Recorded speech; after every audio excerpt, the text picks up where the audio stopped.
When is retention just the same as addition?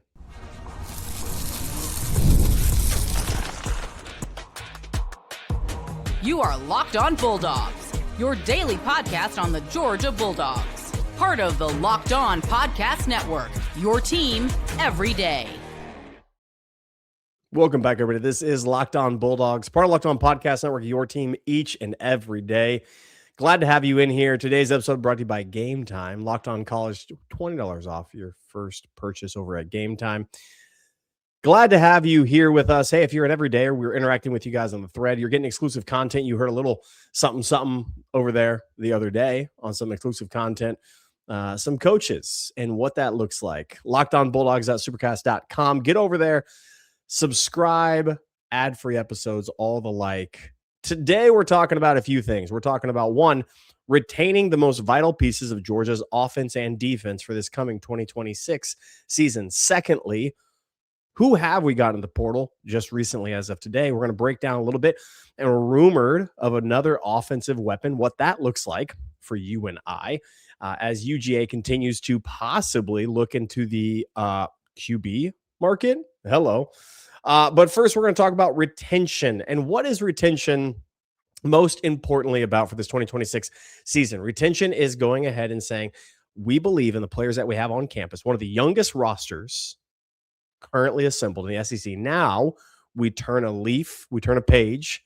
We go to 2026, no longer one of the youngest teams, no longer one of the youngest teams in Kirby Smart era, but rather we're going to rely on some guys that saw major snap counts. We have some seniority. We're going to run down the roster on some guys that we are entrusting have the experience to pull through for us. But at the same time, you have to realize that Georgia is trying their absolute best to retain who they think is most important. Now, this is where it kind of really sucks because there's a couple of notable names that I really like that have gone. Notably, Robinson. Roger Robinson hits the portal. I thought he was sky high. I really liked him. It was really great. Whole lot of fun having him on this roster, but no more. He goes. We all of a sudden thought we were going to have to go ahead and go fourth on the depth chart with Bo Walker, but thank goodness Nate Frazier and Chauncey Bowen's back in. Kirby Smart dips back in the portal, much like the McCray news of last year, right? McCray comes in. We thought he's going to be a short yardage back, a fourth down back, a goal line back, and he was for the most part. And he did an excellent job in that very small capacity. Georgia dips back into the portal. Dante Dowdell comes in, 6'2", 227 from Kentucky. Now, we talked about last year McCray having a number of very good attributes. Big 10, running up a lot, got often injured, had to come back and had to prove himself. Dowdell fits the mold exactly. He is not replacing Nate Frazier, done. He's not replacing Chauncey Bones. He's not replacing Ryder Robinson because his skill set is going to be, you guessed it, short yardage, power situations. But don't sleep on him coming in because there's going to be lots of carries and lots of snaps. Don't count on him or don't dismiss him coming down on third downs, being a blocking back. Cass Jones, no longer with the program. Somebody's going to have to take his snaps. Somebody's going to take his receptions. Somebody have to take his blitz pickup. Now, if you look at it, Isaiah Canyon, Dowdell, Riddle, Gentry Williams, Amaris Williams, by the way, who we are sky high on. All of those are nice little additions. But who we kept on this roster, really important. We saw Monroe Freeling hit the draft button, skyrocket out of UGA. Go get paid, young man. So thrilled for you. But what's interesting to me, what's wild to me about this, Ernest Green coming back. We have a very sky high Juan Gaston. Think the world of him. Cannot think of anything less than him. We actually think that he slots over at left tackle. He goes from the interior to left tackle. Bo Hewley is in the portal. Merriweather is in the portal. They are gone. So we have some depth pieces to make up for. We have guys that we're going to rely on, guys that are going to come back for us on that. But for the most part, we're just fine on the offensive line. Again, Ernest Green coming back. Juan Gaston being sky high on him. Gunnar Stockton, of course, comes back. Running backs are in tow. Lawson Lucky. I don't think we can underestimate just how important it is that Lawson Lucky is back for these Georgia Bulldogs. That is retention, and that is addition by retention, because what he's able to do, he's able to block, he's able to pass catch, he is most experienced. He is a no-nonsense dog that knows exactly what it takes. And him being back in the fold, I think, was one of the bigger gets in the draft transfer portal era. Because remember, high school recruiting is, are you going to come to us or Ohio State or Oregon or Bama? Okay, sure. You are leaving something and you have one place to go. The entrance door is a one-door thing. The exit door out of college football, many faceted. You can take a couple steps out of Georgia, renegotiate, try to scare them, come back in. You can step out and go to the draft. You can step out, declare for the draft, and then declare for transfer. Apparently that's a thing, Carson Beck. Or you can go straight saying, hey, I want to stay right here. I'm in this, or just go straight draft, or just go to another school. There's lots of different options now once you get into college. I'm going to liken this to what happened in the NFL a number of years ago. The NFL went draft and they went heavy on saying, we're going to pay the vets. The collective bargaining agreement said, we're going to pay heavy vets. We're going to scale down all of these big, huge guaranteed money contracts for the rookies. We're going to have maybe fifth option guys, and all the rest of the money allocated not towards rookie, but towards vets. And vets are getting paid, and rookies are still getting paid, but not nearly as much as they did. Similar thing for college football now. Now what's happening is a lot of these guys are coming in. Some are getting paid, some are negotiating, but it's the vets. It's those who have been in the program, those who step out of the program, those who go to the portal, those who transfer. That's why you see so many guys transferring. Now, the bummer deal with this is just like in the NFL, you can go ahead and test yourself, but watch out, because there's 1,000 upon thousands of guys who are in the portal who aren't going to make it anywhere, who aren't going to find another team, who aren't going to continue playing football. That's why it's really important to look at who Kirby Smart has retained.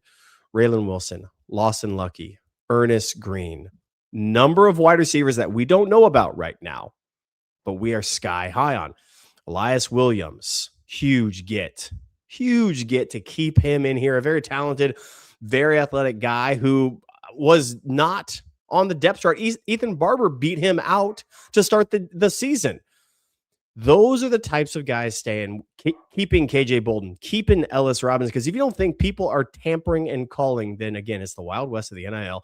No one's actually doing anything, and they are being tampered with and called. So you have Ellis Robinson, KJ Bolden, Elias Williams, Raylan Wilson coming back saying, I want to stay here. I want to get developed. I want to get that first round money. This team, Kirby Smart is banking on this.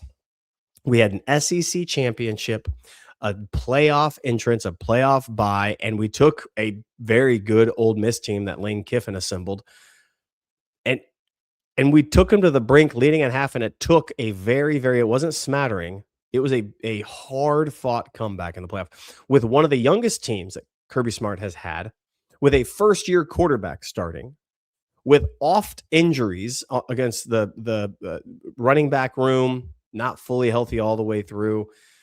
With a couple of key additions, we saw this offense take a step forward. We saw this defense take a step forward from last year.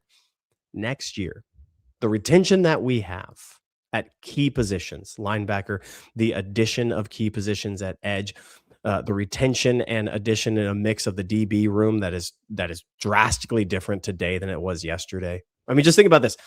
We have at least, at minimum, 2 starting, if not 3 starting positions that are now gone from a defensive back room that gave up quite a bit, especially against Ole Miss and other teams. Kirby Smart is banking on Glenn Schumann, Mike Bobo, and the rest of the coaching staff to eat. We're out of the solely let's get Jimmy's and Joe's in here each and every year. That's still being the case. Don't get me wrong, that's still happening. But now we have the Jimmy's and Joe's. We trust our Jimmy's and Joe's compared to yours. I don't want yours. I'm going to go cherry picking. I'm going to go very specific. I'm going to go very concentrated, because I believe the guys in this building, the guys in this room, that Kirby Smart has had incredible chemistry, incredible leadership, and a totally different team than last year's team. He's banking on them to take another step forward. And you know what? This defense will be better and this offense will be better. Think about that for a second. This defense will be better and this offense will be better next year than it was this year. And if it's not, something has drastically gone wrong with the coaching. Something has drastically gone wrong in the offseason preparation and what Kirby Smart is able to do in the months not playing between the hedges. We're going to come back after this. I'm going to break down a little bit more of who we are getting in the portal and maybe somebody that we're getting in the portal as well that just got rumored to land for Georgia. But first, I'm going to talk about these. And these are, in fact, Game Time. If Daniel was here, he would tell you that Game Time is his favorite thing in the entire world. If you want to get into the game, Game Time is where it's at. There's nothing like college football season, tailgates, packed stadiums, memories that you're going to have forever. That's why we trust Game Time. Gives us the advantage back to the fans, and experiences are incredible and just in a few clicks, few taps away. Knowing the prices include all the fees up front and makes the whole process stress-free. Take the guesswork out of buying college football tickets with Game Time. Download the Game Time app, create an account, use promo code LOCKEDONCollege for $20 off your first purchase. Terms apply. Again, that's LOCKEDONCollege, $20 off. Download the Game Time app today. But that's not all. We have also our friends over at Georgia Access. Have your health or family needs changed recently? Georgia's got you covered. Georgia Access is our state's marketplace where Georgians compare, apply, and enroll in health insurance plans that offer the best value to the individual needs. Open enrollment is happening now. Visit georgiaaccess.gov today. Georgia Access, health insurance for Georgia, by Georgia.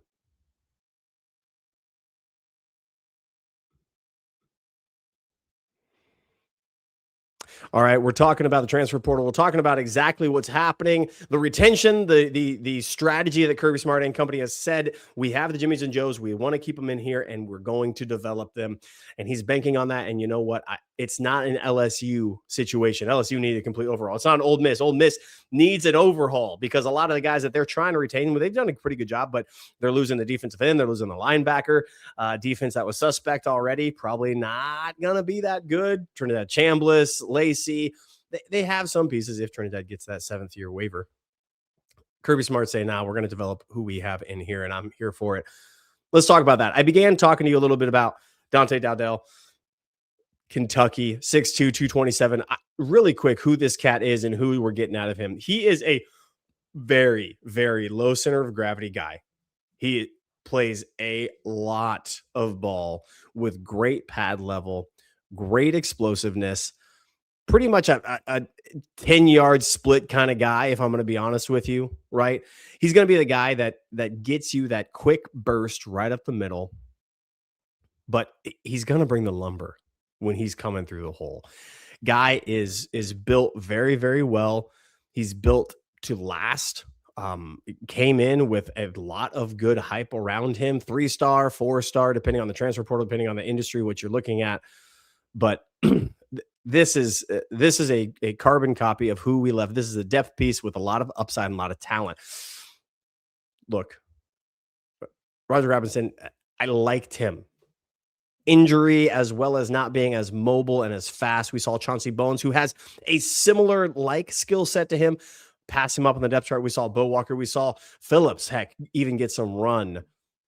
Dowdell, I think, easily surpasses the expectation of Roger Robinson. He is better today than we had him coming back. Okay, so that's a wash there. Nate Frazier, Chauncey Bones coming back. This comes in. McCray going. McCray was good short yardage, but he was falling forward for 2.5, 3 yards, and he got those in very, very, very, very pivotal times.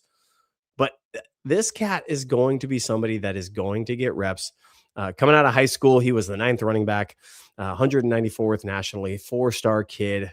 Out of the transfer portal, 3-star, 29th running back. But this is a very, very high selection choice for Kirby Smart. He also, I said he has burst and a really good 10-yard track guy, jumper and runner, 200-meter, long jump 19.3 as a sophomore. This guy can ball and this guy can play out of Mississippi. I think you are underselling him. If you're thinking to yourself, this isn't going to make an impact, this isn't going to do anything, I just want to tell you that's the wrong way of looking at it. Truly and honestly, it's the complete wrong way of looking at it. Because he is somebody. I already said we're going to see Cass Jones reps Maybe go to him. We're going to see second down reps. We're going to see in between the tackles. We're going to see goal line. Chauncey Bones, Nate Frazier are more alike than they are anything else. I think this adds a lot to it. We've already talked about Canyon and what he brings to this passing game. We have a walk-on from A&M. I just think, hey, look, you need bodies at this point. A&M is going to get a walk-on enrollee, comes on over. Massive kid, 6'5", over 3 bills. He's going to look the part. Can he be crafted into something? I have no idea. Stacey Searles, go do work. Now, I've talked about Riddle for quite a long time. Safety, ECU, transfers on in. I've given you the name, and I'm here for this name, by the way. And I know who I'm talking about. I know what I'm saying. I'm not insane. I'm not crazy. I'm not overinflating anything. This reminds me so much of Christopher Smith, and I'm going to tell you why. Christopher Smith, when he came over, heralded before, Riddle heralded before, was one of the leading defensive players, West Virginia leading defensive player at ECU. Do not think because he played in lower competition, do not think for a moment that he doesn't know how to ball against the big guys, because he played above, way above the playing talent around him. You can sometimes get a guy who's all talented, all world, fast, big, strong, that just when it comes time to play, don't want to do it. Eric Alvarez, tight end that I played with in college. He 6'5", 265, just chiseled, massive man. He didn't want to play goal line, blocking down, washing guys out. And so he looked the part and he was intimidating. He's all get out on the end of the line of scrimmage, but you push him and hit him square in the chest and he's going to go back a yard or two. This man's not going back a yard or two. He's driving other people into an incredible, no, we're taking you back. We're driving you back. You're the one who's going to pay for this. That's exactly the mentality Christopher Smith had. He played downhill continually. He filled gaps incredibly. Him and the Smith brothers in the backfield, him and anybody that you put there back there with him were interchangeable. And I think this gives us a lot of depth, especially with Barnes coming over. I think this gives us a lot of ability to interchange how we play star, how we play the two safety look, and who's coming in, who's coming out. We're going to be able to mask a lot of our defense because both these guys can fill the alley. They're very, very willing tacklers, and I think they both have the ability to keep up down the field. And so this is not going to be, you can predetermine where the pass is going to go based on our alignment. I think this gives us an incredible amount of flexibility on the defensive side of the ball that we haven't had in a hot minute. Jonel Guerrero played well at times last year, and we were happy that we didn't hear his name. But he did not live up to what we anticipated, the standard at Georgia. He was fine, not great, and we need great players, especially in the secondary, especially at safety. Last name I'm going to give you, Bryson Beaver. Bryson Beaver was a kid signed over at Oregon out of Marietta, California. 6'2", 200 pounds, 15th quarterback, 32nd within California as a prospect. This guy is rumored to be looking at Georgia. He just recently got let out of his letter of intent. Did sign it. Out now. Not on Oregon's campus. Was enrolled but asked to be out, and he's now out. Now he is a transfer. 3-star kid, only because who the heck knows what's going on with him. If he's already out, you might be saying to yourself, well, what's going on? Well, what's going on is Dylan Raiola came over. They've already given him the backup job, which talk about a stupid program. Dan Lanning, I don't know what you're doing over there. You don't say, hey, he's the backup, Dante Moore. You say, we're going to compete. That's what you say. Let's go compete. That's not what they're doing over there. It's rumored that he's looking at Georgia. It's rumored that he wants to come down. We lost Jared Curtis, notably, into that transfer portal. A kid who has high upside, who can play at Oregon. This just in. If he can play at Oregon, he's fine playing for us. Because quarterbacks like playing at Oregon. Dylan Raiola, Dante Moore. Dante Moore might be one of the top draft picks next year when he declares. It's a very, very, very QB-friendly system. If he is looking for that trajectory, you don't go to Oregon thinking to yourself, I'm not going to get drafted as a quarterback in the NFL. If he's thinking Georgia, it's because he knows, I know what they have over there. I also know that Dylan Raiola, Dante Moore are 2 years in, and he's thinking to himself, well, I know who you have. You have Pug and you have Gunner coming back. I want to compete over here because that's what you're telling me, Kirby Smart. Dan Lanning's giving out depth charts. I don't want a depth chart. I want to compete. I'm hungry for it, which I really like in the kid. He's got a good live arm. If you watch his tape, notably strong, notable zip. Is not the quarterback Gunner Stockton is not the quarterback Puglisi is. Ryan Montgomery and him might have more in common than anything else, but I think he is a little bit more fluid, a little bit more relaxed in the pocket, on the run. I really like his game, and if he comes on over, it gives Georgia an incredible QB depth that I'm here for. Hey, we're going to come back to this. Loyal third segment listeners know what time it is. We're going to be talking about that basketball team, but first, these.